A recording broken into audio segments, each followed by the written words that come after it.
Erie County, Pennsylvania, one of the snowiest places in the United States, one of the hottest when it comes to national politics. It's been said if you can't win Erie County, you can't win Pennsylvania. And if you can't win the Keystone State, you're probably not going to win the keys to the White House. Just knowing a little about Erie County voters means you know a lot about that election.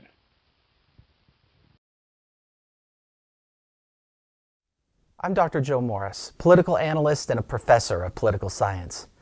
I'm talking with voters from all walks of life in Erie County, Pennsylvania, a place that's been called America's swingiest swing county, a county that just may well determine the outcome of the 2024 presidential election. While this work is separate from my role and responsibilities as a professor, I do it because it's an opportunity to engage with you, the public, and to help each of us become the informed citizens that democracy demands. Erie County is a place where patriotism runs deep. Flags are proudly displayed on porches, in front yards, on university campuses, and in downtown Erie at just about every opportunity. Veterans Day, Memorial Day, the 4th of July, to Erie County residents, these days mean more than just a long weekend or a chance to picnic with the extended family. They're a time for reflection, for remembering, and for expressing gratitude for all of those who have served in the armed forces. Not surprisingly then, Erie County is home to quite a few veterans. In fact, per capita, there are about 10% more veterans in Erie County than the typical U.S. county. Mike is one of these veterans, a Marine who recently finished a 20-year career serving our country. Like many of us who have been around for a while, Mike worries about what he sees as a change in how people interact with one another, particularly people of different races. And the effect of this on our nation, on our politics, well, it hasn't been good. Join me for a conversation with Mike, learn a little bit about his life, and let's see if we can't learn something from him about that election. She's originally from Mississippi, but when she moved up here, she met my father, who's originally from North Carolina. But he moved up here to work at Zurn, because during the time, Zurn was one of the big companies here in Erie, but it's closed down now. But he was making like train cabooses and all the stuff that trains would tow at Zurn. So during that time, Zurn was very, a lot of, people had good jobs at Zurn. So my dad did that. My mom worked at Erie Housing Authority. So she was in charge of, she was a supervisor, so she helped people get into Section 8 housing here in Erie.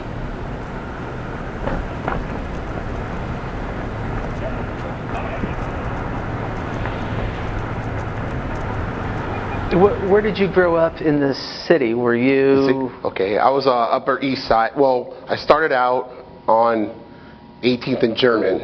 I think those were Section 8 houses, so my mom worked for the Housing Authority, and then we actually lived there. So until she made enough money and moved us out of there, then I moved up on Tuttle, up like Upper East Side near Burton Park. I was born in '76, so racial tensions were evident, but me as a kid, I didn't really see them. But the older I got, the more, I would see things, but it wasn't like blatant or anything, but, I just knew that, I was a different color than most of the other kids I went to school with, especially at the Catholic school I went to. There was only 4 kids of, who were African American, so out of like the whole school, I was one of 4. So I stood out, but, they treated me like, everyone else, but I knew I was different, but I knew I had to work harder or, to get better grades and stuff so I can compete with my peers. So that's what my mom taught me. She's like, you have to apply yourself and, try to do the best you can.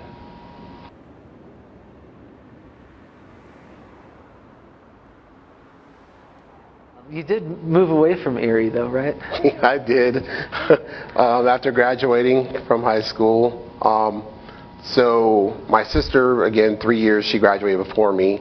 So my mom was helping her to go through college at the time. And when it was time for me, I got good grades, but I didn't get enough for scholarships. So when the recruiters came to our high school saying, hey, thinking about joining the Marines? And I'm like, not really, but they're like, hey, we can give you money for college. So I was like, okay, like do 4 years and then get out and get money for college to, get my degree. And I have to have my mom, like, burden my mom to, help out with that. I was like, hey, I'll give it a try. But then 4 years turned to 20 and, I retired. So went to boot camp down in Parris Island, South Carolina. Rah. But, military life was good. I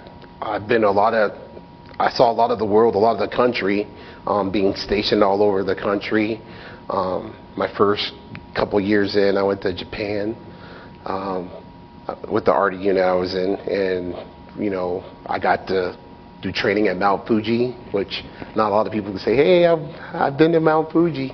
I almost froze my butt off there because it was so cold, but I still was there. What things tend to keep you up in the evening? Okay, so going back to one of the things my mom taught me growing up, she taught me never worry about things you can't change. So only worry about the stuff you can change. So I mean that alleviates a lot of me staying up at night for stuff that I can't change, that it's going to be there when I wake up. So the stuff I can change, that would keep me up would be, just the state of, how things are going on in our country, about me being an African American man. Just, it seems like we're taking steps backwards, going back to, I'm not saying as serious as like the 1960s or 70s, but it just seems that, racial tensions are just like being eroded for like the struggles that, my ancestors had coming up. And it just seems that sometimes I think that it's going back in that direction from like just looking at the news or just current events that, are happening around the country. I just think about, the state of the nation of, what could happen if we, a certain person gets back in the office that, that kind of worries me. Yeah, what do you think? Have you thought about why that is the case? Why is it that the United States seems, in your eyes, to be going backwards at this time? I mean, it's a big question, right? It is. Yeah. I like, so I know from friends and my girlfriend, and like just talking to certain people, they tell me, the good stuff that, a previous president did for them. Like they made money during his, time as president, or, they had this happen, but for me, it didn't happen to me, or I didn't see things their way, because it's not all about making money. My thing is like, my mom taught me to, care for others and to treat others as if you would want to be treated. So, but I see that like those views and values are not happening. It seems like they're eroding and going away because people are just, nasty to each other. Like I can walk down the street, I don't even have to know you, and I will give you a head nod or say good morning or good afternoon. And I had friends ask me like, why are you talking to somebody you don't know? And I'm like, I just, they didn't do anything to me. I'm just being, that's me. It's my personality. So I don't need to know you to say hi. I mean, it shouldn't be that way, I mean, how can we all grow together as a country or get to know each other if we're afraid to even say hi to someone walking next to us down the street. I'm not saying, but I don't say hi to everyone because, sometimes it might be someone that, I have to be wary of. So it just depends on, but on the most part, I'm saying hi and, have a good day and stuff like that. But that's just the way I see things right now. Yeah. Are you, at the end of the day, optimistic about the nation's future, or are you worried, or are you pessimistic? Well, I mean, if I said I'm not worried, I'd be lying. But I'm not worried to the point of me thinking that everything's gonna go to crap. But I have belief in our political system that they can get things fixed. I mean, that's the only. I have to hope that our people, the people we elect, can come together and actually take care of the people who voted them in office. I have to. So I just keep hoping that.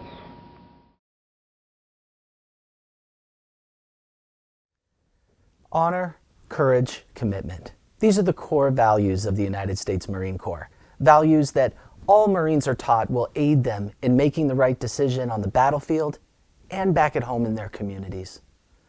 Honor, Marines are taught, involves treating people with dignity and respect. And it's a lesson that Mike took to heart. Years after retiring from the Marine Corps, he still lives by this code. What he worries about more than anything, what keeps him up at night, is that other people don't live by this code. This is a problem that he believes has become worse, especially in the past few years, and he's not alone. The U.S. Justice Department reports that hate crimes in the United States have risen steadily since 2014, and multiple surveys have shown that a majority of Americans say people of color face at least some sort of discrimination, that people are socializing less, they have fewer friends, and they're more isolated, that we are more likely to view people who disagree with us about politics as our enemies. Mike raises an important question. If democracy depends on respectful debate between people who disagree with one another, how can it possibly work when we're less willing than ever to talk to one another, to engage in political discussion with our neighbors, and to do so in an honorable way, a way that treats others with dignity and respect? I'm Dr. Joe Morris. I'll see you next time to talk more about that election.